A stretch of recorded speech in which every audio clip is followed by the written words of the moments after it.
वातावरण आढळतात, कशा पद्धतीची ही बॅटिंग असते आणि काय एकूण सांगाल?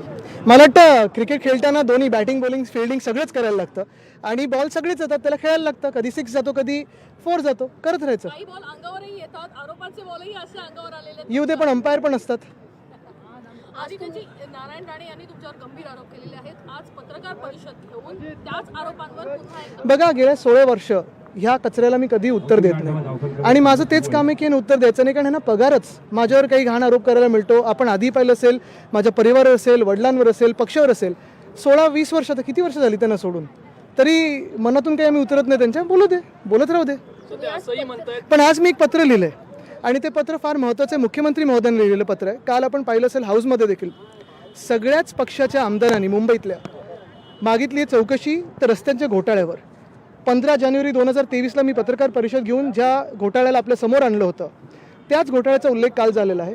भाजपचे आमदार असतील, इतर पक्षातले आमदार असतील किंवा आम्ही स्वतः असू, आम्ही EOWची आता चौकशी मागितली रस्त्याच्या घोटाळ्यांवर. ज्या निविदा 2023 आणि 24 साली आल्या होत्या, तेव्हाचे मुख्यमंत्री कोण होते?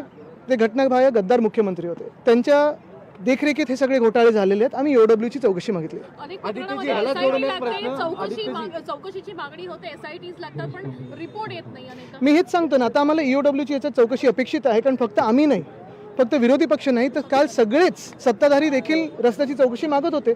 आणि रस्त्याची चौकशीची तर बैठक तर लागलीच आहे रस्त्यांची.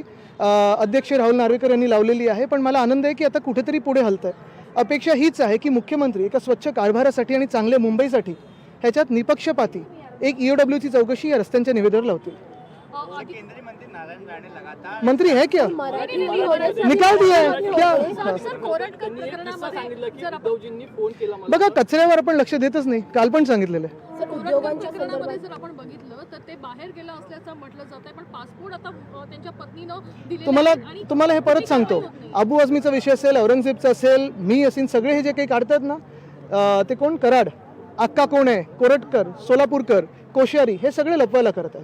जेव्हा सरकारी पद्धत अपयशी ठरते किंवा सरकार अपयशी असतं, काही अकार्यक्षम मंत्री त्यांच्या सोबत असतात आणि खात्यातून काम होत नाही, तेव्हा मग काय करायचं? तर कॉन्ट्रोवर्सी करायची, म्हणजे बाकीचे महत्त्वाचे विषय लपतील. आज आपण पाहतोय CBSEचा मोठा विषय झालेला आहे राज्यामध्ये. शेतकरी आत्महत्या वाढत चाललेल्या आहेत, महिलांवर अत्याचार वाढत चालले आहेत. ती STची बस सील तरी झाली आहे का, हा देखील एक प्रश्न आहे. आणि हे सगळं होत असताना जेव्हा सरकार चालवता येत नाही, तेव्हा मग असे काही विषय काढायचे ज्याच्यातून आपल्याचं सगळ्यांचं लक्ष विचलित होतं. कोण कोण? 100 दिवस सरकारला पण झालेत. मग 100 दिवसात सरकारने केलं काय? आणि मग भाजपचा जो वचननामा होता त्याचं पुढे काय? सर, महाराष्ट्रात उद्योगधंद्यासंदर्भात एक माहिती समोर येते. जवळपास 75% जे उद्योगधंदे आहेत ते संपुष्टात आलेले आहेत. यामध्ये छोटे सेक्टर, स्मॉल सेक्टर, MSME सगळे आहेत. पण ह्याच्यात महत्त्वाची गोष्ट हीच आहे ना, जसं नागपूरमध्ये दंगल घडवली गेली, ही कोणी घडवली दंगल? सरकारमधलेच काही असे एलिमेंट्स आहेत का? डीप स्टेट आहे का, ज्यानं मुख्यमंत्र्यांना अंडरमाइन करायचं आहे? कारण मुख्यमंत्री आपण एका बाजूला बोलतोय की आम्ही विरोधी पक्षाला सोबत घेऊन काम करू, ते बोलतात आम्हाला राज्यात गुंतवणूक आणायची आहे, पर्यटन वाढवायचं. हे सगळं एका बाजूला होत असताना दंगली जर घडायला लागल्या, असे जे राजकीय वातावरण एकदमच गढूळ व्हायला लागलं, तर कोण गुंतवणूकदार येणार आहे, कोण पर्यटक येणार आहे आपल्या राज्यामध्ये?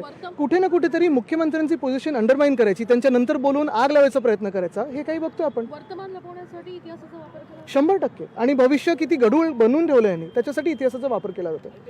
आता परत तुम्ही बॅटिंग करा. आरोप उन पे लगाए जाते हैं। देखो, मैं मुंबई महानगर पालिका को फोन करते थे कचरा उठाने के लिए, वही है. रामदास आठवले स्वतः बोलतायत की देवेंद्र फडणवीसांच्या आजूबाजूला जे लोक आहेत जे त्यांना टार्गेट करतात, हेच तर मी पण बोललोय, उद्धव साहेब पण बोललेत. म्हणजे आता सगळ्यांना दिसतंय, आशा एकच आहे, मुख्यमंत्री पण पाहतील. आज मैंने एक मुख्यमंत्री महोदय को खत लिखा है, उसमें यही मांग की है कि रोड स्कैम 2023 का और 24 का, इसमें EOW से इंक्वायरी हो, शायद विधायकों की भी कमेटी हो तो वो भी हो जाए. लेकिन 15 जनवरी 2023 में मैंने आप ही के माध्यम से लोगों के सामने रोड स्कैम लाया था. 2023 का रोड स्कैम हो, 24 का रोड स्कैम हो, दोनों 6-6 हज़ार करोड़ के रोड स्कैम है. कल तो आपने देखा होगा सदन में दोनों तरफ के लोग, फिर वो सत्ताधारी विधायक हो या विपक्ष के विधायक हो, दोनों यही मांग कर रहे थे कि आज मुंबई की जो हालत हुई है वो इसी टेंडर से हुई है. खराब रास्ते इसी टेंडर से हुए हैं. जो काम भी हुए हैं, जो BMC क्लेम करती है 26% काम हुए, मेरा तो ये दावा है कि 26% भी नहीं हुए. लेकिन ये सारे के सारे इशू में EOW की एक इंक्वायरी हो, ये मेरी मांग है. Thank you sir. Thank you sir. तर आमदार आदित्य ठाकरे हे पत्रकारांशी संवाद साधत होते. मी कचऱ्याला उत्तर देणार नाही असं वक्तव्य आदित्य ठाकरे यांनी केलं आमच्यावर टीका करण्याचा. खरं तर त्यांना पगार मिळतो असा आरोप देखील आदित्य ठाकरे यांनी केलाय. या बातमीचा इव्हनिंग पल्स मध्ये आपण घेतो आहोत एक छोटासा ब्रेक, लगेचच परत येतोय.